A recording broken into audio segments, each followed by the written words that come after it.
Sadhguru, what is so wrong about praying for one's mother's health that a guru would never see his disciple again? Ramakrishna saying what he said, for Vivekananda he has set different standards.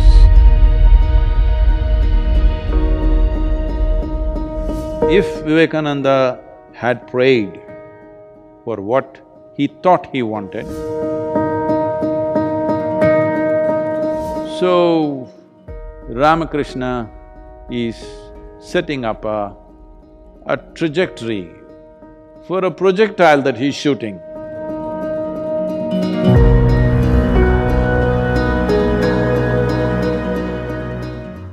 Namaskaram, Sadhguru. You have told us a beautiful story of Swami Vivekananda and Ramakrishna Paramhansa. Swami Vivekananda's mother was seriously ill, and Ramakrishna told him that had Vivekananda prayed to Kali for his mother's health, Ramakrishna would never see him again. Sadhguru, what is so wrong about praying for one's mother's health that a guru would never see his disciple again? Now you're exposing how horrible the gurus are.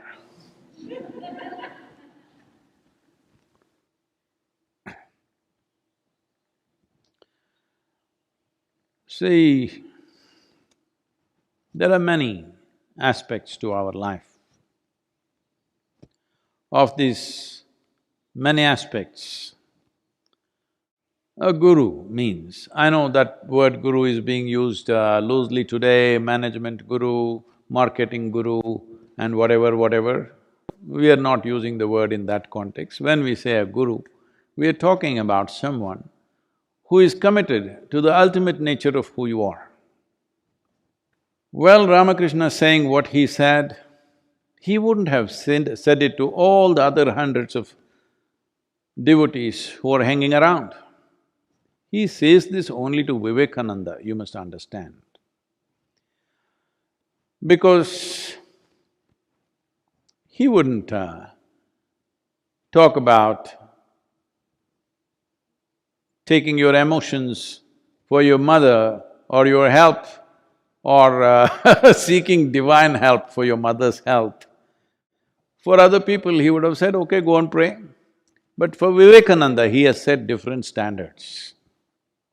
Because he is expecting this man to do something much more than what others will do. If he has to do those things, he should not be an asking fool, that he is not somebody who stands in front of the Devi and asks, I want this, I want that. So, for your mother's health, what he that moment needed was money. So he wants to go and ask for money. If money doesn't work, what's the next thing? You ask for a miracle. If miracle doesn't work, what is the next thing? You will ask him to raise the dead. Well, Ramakrishna knows the progression of human mind. Initially, you will say, my mother should be healthy, but she fell ill. Then you will say, I should have the money to get her treated. It didn't work. Then you want a miracle. Simply like that, she became well. Didn't work, she died. Then you want to raise the dead. So Ramakrishna, in one moment, he's seeing through this nature. And above all, he is looking at… he's preparing Vivekananda to be his instrument. And he wants a fine instrument, not a crusty one. So, preparing his instrument, is it more important than Vivekananda's mother? This is not one against the other. But see, today even you, here in United States, know who was Ramakrishna's guru. Do you know his father's name? Do you know his mother's name? Do you know his uncle, his brother? You know only his guru's name. Because for Vivekananda, Ramakrishna has become his dharma. he breathes him. But now, social pressure, he is falling back. Should the guru allow him to fall him back or push him forward? This is the question you're asking. Well, if I was Vivekananda, I want to be pushed forward, not fall back upon my emotions. And anyway, if money could save her life, I'm sure Ramakrishna would have provided something. But you're seeking divine help? No, this is something all of you must understand. This has happened a few times around me also, that you initiate somebody into a powerful process, next thing is, they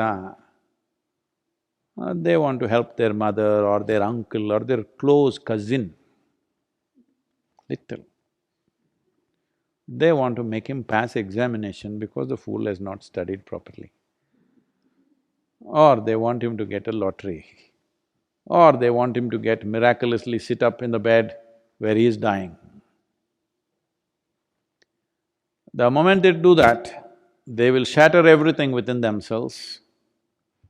If, I'm saying, this is a conjecture, if Vivekananda had prayed for what he thought he wanted, well, he would have become a psychological wreck.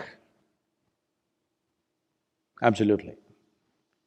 So it's Guru's business to see that that doesn't happen. But 21st century, very hard to make them listen. Vivekananda, 20th century, 19th. 19th century only there was so much trouble. You can imagine my troubles. People will go, sit in front of Devi and ask all kinds of things. Because they were doing it with Dhyanalinga, I put her up and say, okay, so you have another counter to ask all these things.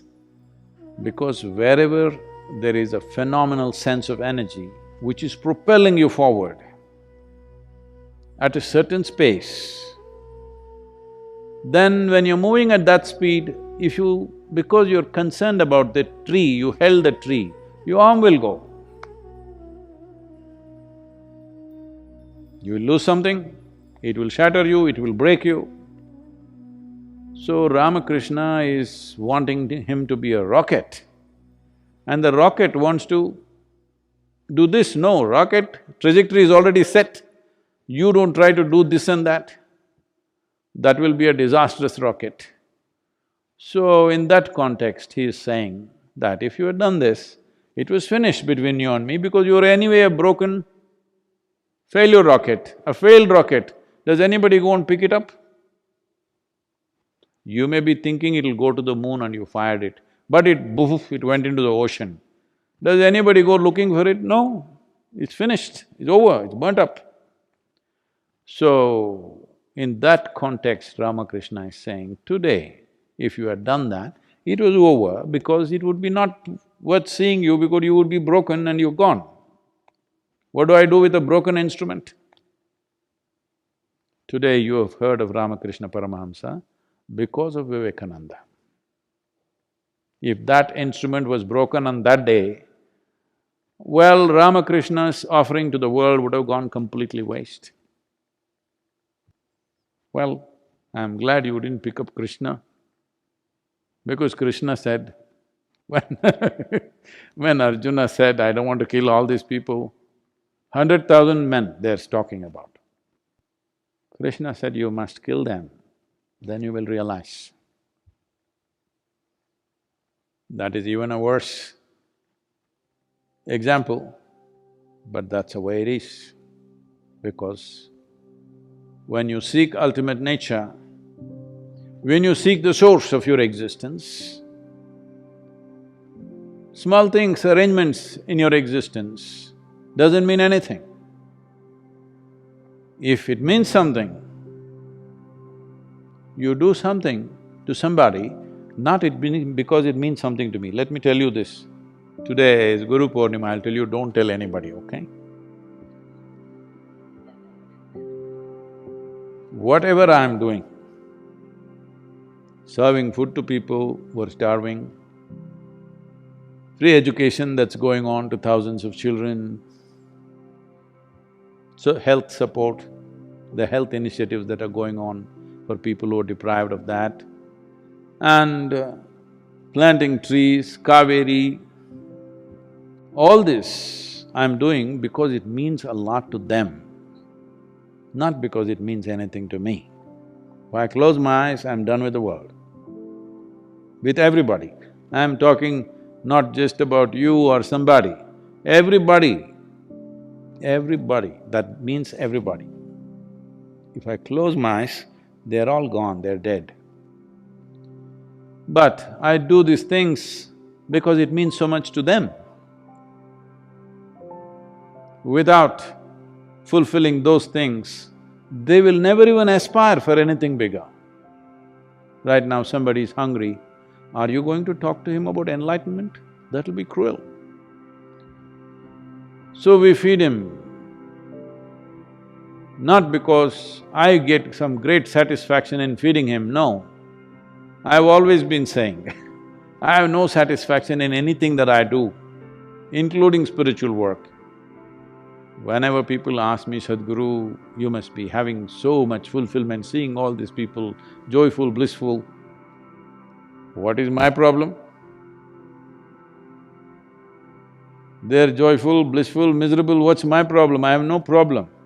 Because they have a problem, I reach out. Because I didn't see them anything other than as myself, I reached out, that's all. But if I shut my eyes, I'm done. I'm done with the world, I'm done with everybody and everything. Oh, so much work has happened, people are saying, how will you… who will carry your legacy, Sadhguru? Who will you appoint next? Nobody. If they're interested, they'll carry it on. If they don't think it's valuable, they'll drop it. It's up to them. I leave it to them. If they have not seen the value, if people have not seen the value of what's being done, let them drop it and convert this into a hospital or a school or something. Because that is how most spiritual organizations end up. I don't believe Isha Yoga Center will end up that way because many people have seen the value of it. Even though I constantly nag them, trouble them, create impediments to their work, make their work more and more difficult. This is not for any sadistic satisfaction, just to see how much it means to them. They have proven that it means a lot to them. Life or death, they will do that. Whether I am there or not, they will do that. So, maybe not everybody, but a whole lot of them will do that. So it will continue because of that, because it means a lot to them. Not necessarily because it means a lot to them, because it'll add to their life. It doesn't… all this work doesn't add a thing to my life. But it means so much to every other life, so you do it. If you choose not to do, many yogis, fantastic yogis, they do nothing, they just withdraw. Nothing wrong with them being like that. So, Ramakrishna is setting up a trajectory for a projectile that he's shooting. Now this projectile is having a mind of its own, emotions of its own. Now this is dangerous. If you are shooting a rocket to the moon or Mars, if it thinks of Hawaii, Hawaii will be destroyed, for sure. So, this is a different dimension, it should never be judged by your understanding, by your emotions, by your values. This is why I said, when you come in touch with a guru, you can either… if you're using him as an inspiration, this will keep happening because somebody will keep dragging you this way, that way.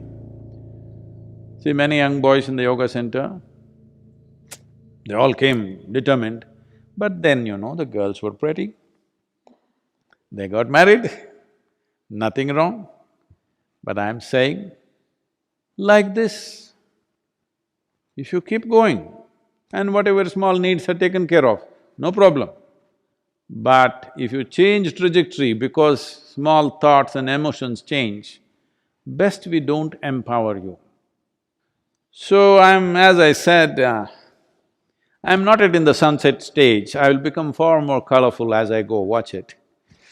But right now, heading that way, it's 4 o'clock in the evening right now, in terms of the day for me.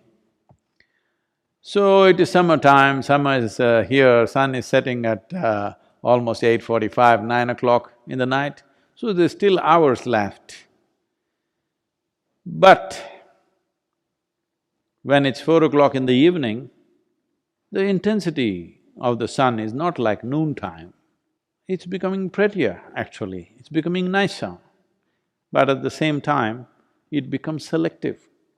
See, when the sun is up at 12 o'clock, it shines on everybody, because it's up there. 4 o'clock, unless you stick your neck out, it won't shine on you. That's where it's going right now. So, you must decide whether I am an inspiration for you or I am a… what? Friend, philosopher, guide for you or I am a doorway for you that you got stuck in, or I am a destination for you, or I have become your dharma. Time to decide, because this is not noon time where sun shines on everybody. You need to stick out for it to shine on you.